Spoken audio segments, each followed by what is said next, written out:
کبھی رات کے سناٹے میں تنہا غار ہرا کی چٹانوں پر بیٹھا ایک پاک دل انسان ساری دنیا سے الگ ہو کر اپنے رب کو پکارتا تھا۔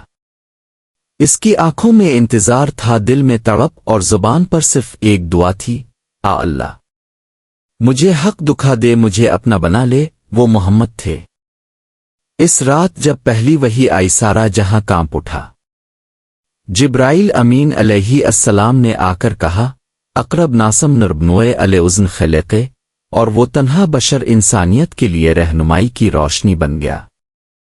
اس دن سے مکہ کے سردار دشمن بن گئے، اپنوں نے چھوڑ دیا، راستے تنگ ہو گئے، مگر محمد کا دل کبھی نہیں ٹوٹا۔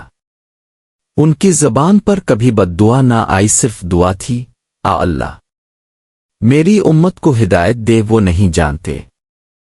جب ظلم حد سے بڑھ گیا، وہ وقت آیا جس نے محمد کے صبر کو آسمان سے بلند کر دیا۔ وہ طائف کی طرف روانہ ہوئے، شاید کوئی مان لے، شاید کوئی دل بدل جائے، مگر وہاں بھی پتھر تھے، آوازیں تھیں، گالیاں تھیں۔ محمد کے پاؤں سے خون بہا، جسم زخمی ہوا، مگر دل میں صرف صبر تھا۔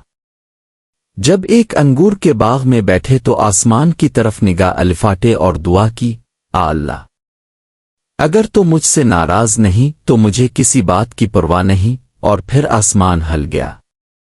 جبرائیل علیہ السلام آئے پہاڑوں کے فرشتے کے ساتھ۔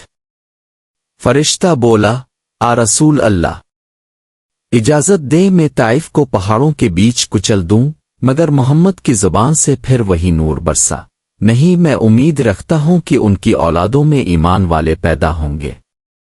یہی تو تھے محمد، جنہوں نے ظلم کا بدلہ دعا سے دیا، جنہوں نے نفرت کا جواب محبت سے دیا، جن کے دل میں اپنے دشمنوں کے لیے بھی رحمت تھی۔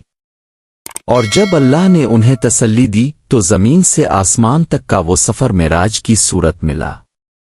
رات کا وقت تھا، مکہ کی خاموش فضاؤں میں محمد براق پر سوار ہو کر مسجد اقصی پہنچے، جہاں تمام انبیاء نے ان کی امامت میں نماز ادا کی۔